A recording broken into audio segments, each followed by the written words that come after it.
नमस्कार, आप देख रहे हैं अपना बिहार। मैं हूं आपके साथ विभा उपाध्याय। भागलपुर से बड़ी खबर आ रही है, जहां आईटी की टीम ने प्रॉपर्टी डीलर शंकर यादव के घर से 1,32,00,000 रुपए कैश जब्त किए हैं। शंकर यादव के यहां करीब 12 घंटे से छापेमारी चल रही थी। सूत्रों के अनुसार शंकर यादव के घर इतने कैश मिले कि उसे गिनने के लिए मशीन मंगानी पड़ी। हालांकि आयकर विभाग के अधिकारी इस पूरे मामले पर कुछ भी बोलने से बचते हुए नजर आ रहे हैं। मौके से ज्यादा जानकारी दे रहे हैं हमारे सहयोगी विकास कुमार सिंह।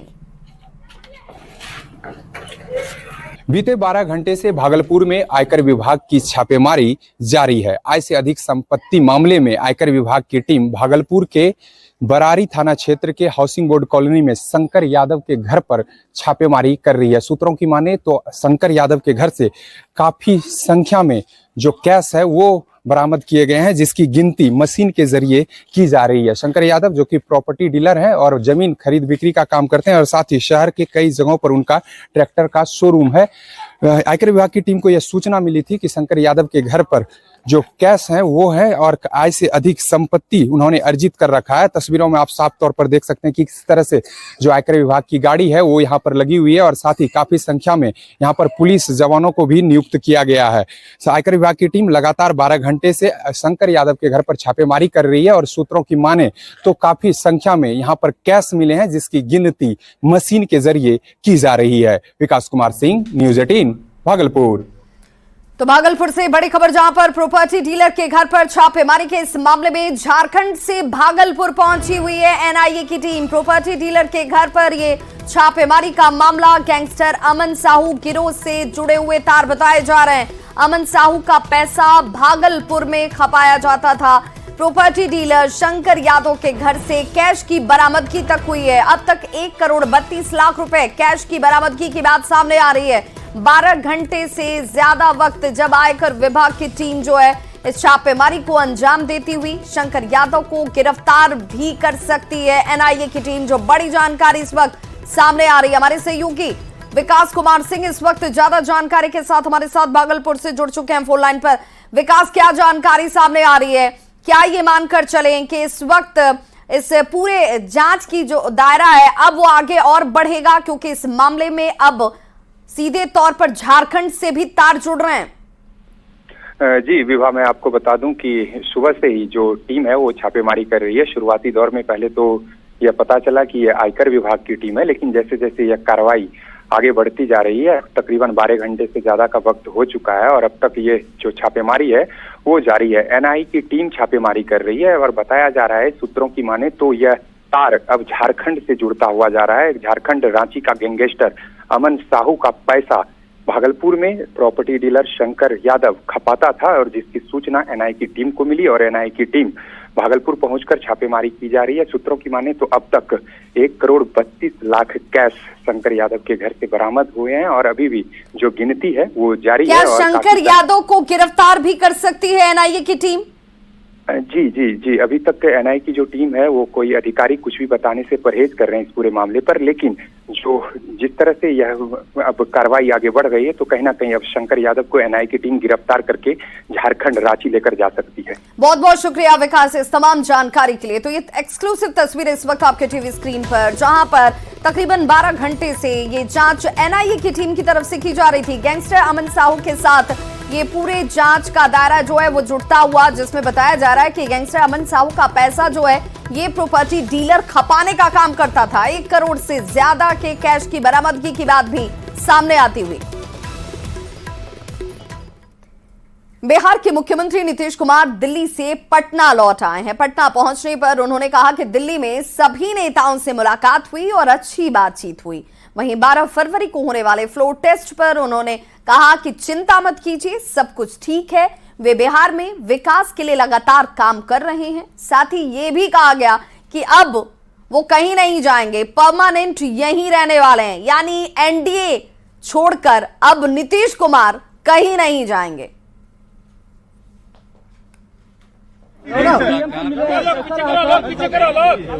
और पार्टी में भी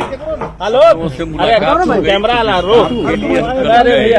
और आज लौटना था, सब हो गया। मोबाइल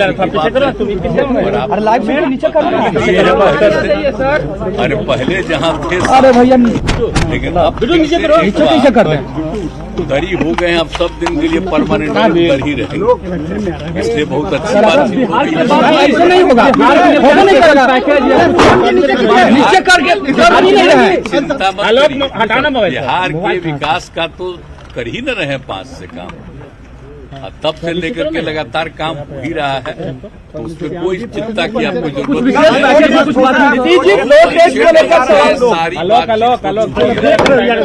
इसलिए अब कोई बात नहीं। और पार्टी के अपने साथियों से भी सब बात हो गई, मोबाइल आ रहा है भाई, तो सब तरह से बात सब बहुत अच्छा रहा। चिंता मत करिए, करने वाले वाले आरोप लगा रहे हैं सर, फ्लोर टेस्ट को लेकर। अच्छा सर फ्लोर टेस्ट में तो है ना सर, 12 तारीख को जो हासिल कर लेंगे। अध्यक्ष जी इस्तीफा देने से इनकार कर रहे हैं।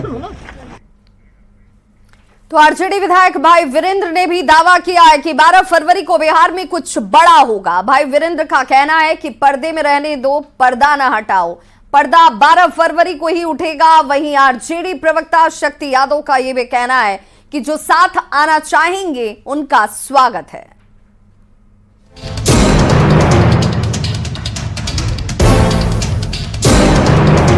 राज को राज रहने दीजिए और 12 तारीख को जो खेला होगा वो आप देखिएगा।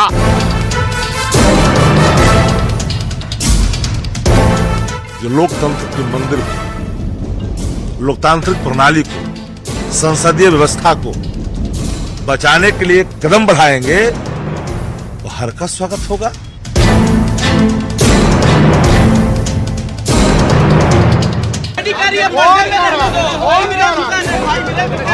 कोई नेता बेचारा। क्या बिहार में फिर खेला होगा? क्या 12 फरवरी को बिहार में कुछ बड़ा होगा? बिहार के सियासी गलियारे में इस तरह के सवाल खूब तेजी से तैर रहे हैं। सियासी गलियारों में ये खबर है कि जेडीयू के 17 विधायक गायब हैं, तो बीजेपी के भी 5 विधायक नजर नहीं आ रहे। यहाँ तक कि बीजेपी के कुछ विधायकों के फोन भी लगातार बंद आ रहे हैं। अब ये खबर खुद से तैर रही है या इसे फैलाया जा रहा है, उसे समझने के लिए आरजेडी के विधायक भाई वीरेंद्र के इस बयान को सुनिए। मैंने पहले ही कहा कि राज को राज रहने दीजिए, राज को राज रहने दीजिए और 12 तारीख को जो खेला होगा वो आप देखिएगा। आगे क्या क्या होता है आप देखते रहिए। अच्छा, कल माननीय मुख्यमंत्री जी यहाँ से भागे दौड़े गए हैं प्रधानमंत्री जी से मिलने के लिए। डर नहीं रहता तब प्रधानमंत्री से मिलने के लिए जाते।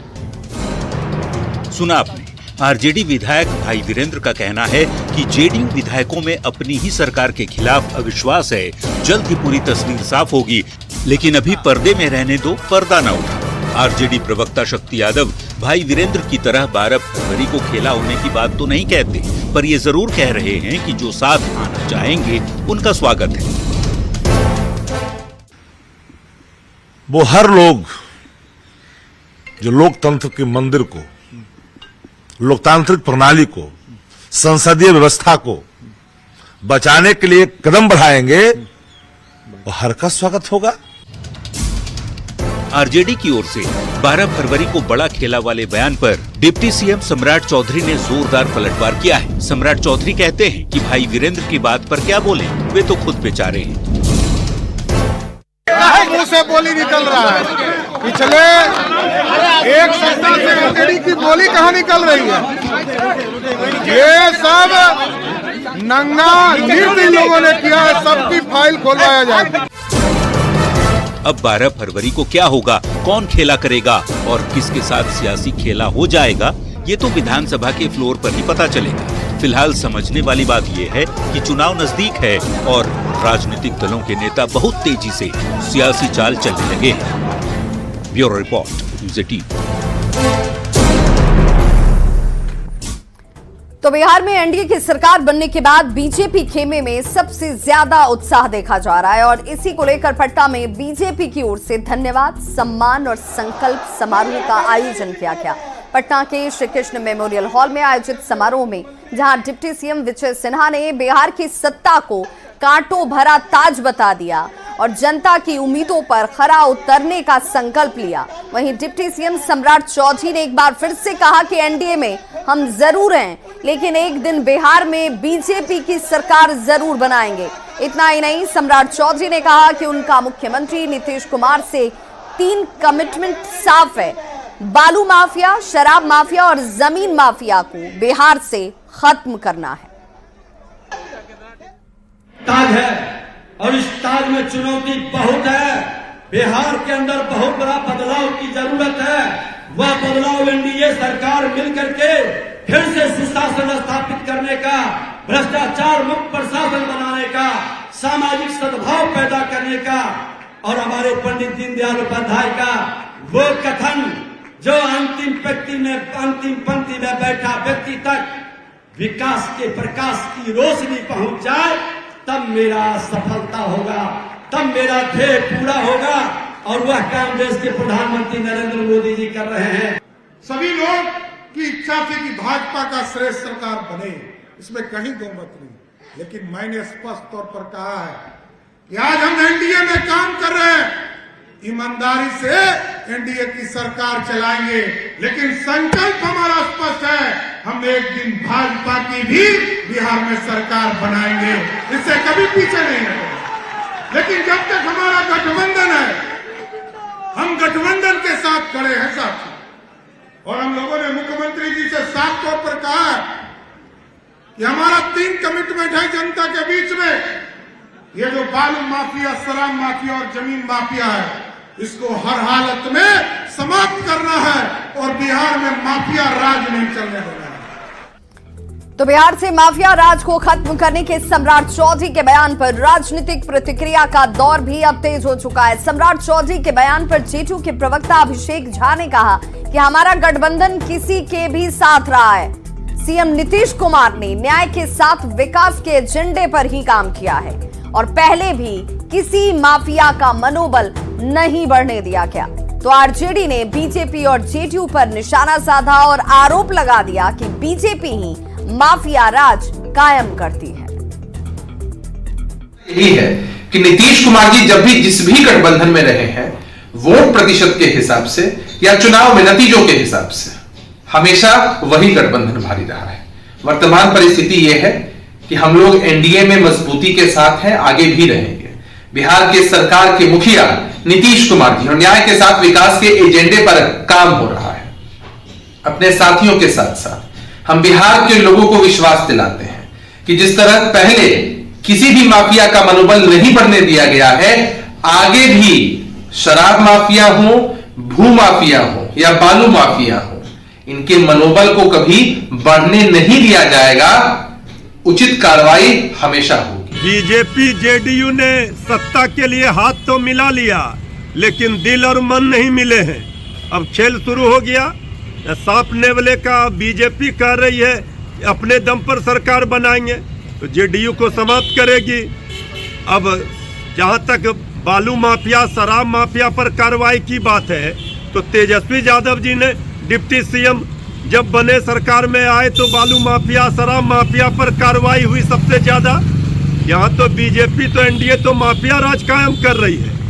आगे आगे देखिए होता है क्या। बीजेपी जेडीयू का अलाइनमेंट बिगड़ रहा है। एक मामला सामने आया। सीतामढ़ी के राजोपट्टी मोहल्ले में रहने वाले एक युवक ने गोरखपुर की रहने वाली एक नाबालिग लड़की के साथ इंस्टाग्राम पर दोस्ती की और फिर उसको हिंदू बनाकर प्यार के जाल में फंसाया। इतना ही नहीं, उसका इलाज कराने के बहाने गोरखपुर से पटना बुलाया गया और फिर पटना से उसे सीतामढ़ी लाकर एक होटल में रखा गया। 3 दिन तक होटल में रखने के बाद वो लड़की को बेचकर कहीं भागने की फिराक में था और तभी लड़की को शक हो जाता है। उसने उसे रोककर मदद मांगी, जिसके बाद एक एनजीओ के लोग पहुंचते हैं। लड़की को कब्जे में लेकर पुलिस को सौंपा जाता है। लड़की के महिला थाने में शिकायत दर्ज कराने के बाद से अब पुलिस जो है इस मामले की जांच में जुट गई है। मम्मी को खबर कर दियो, मम्मी आ रही है लेने। पटना से क्यों? ये आई थी यहाँ रहने के लिए। अच्छा। और इसके बाद ये अपना इलाज के लिए भी आई थी, सर में प्रॉब्लम है इसका।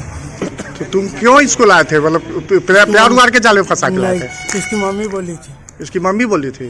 तो पटना में इलाज नहीं हुआ, यहाँ क्यों इलाज? इधर आए थे, इधर पैसा घट गया, घर के इधर पैसा लेने आए थे। कुछ सामाजिक लोगों के द्वारा एक लड़की को रोता देख और जो है उससे पूछताछ की गई, तो लड़की के द्वारा खुलासा किया गया कि ये लड़का उनको बहला फुसलाकर गोरखपुर से आने पर विवश किया और यहाँ पे ला करके उसके साथ दुष्कर्म किया गया है। तो इसी क्रम में उस लड़की की गिरफ्तारी हुई है और प्राथमिकी दर्ज कर आगे की कार्रवाई की जा रही है।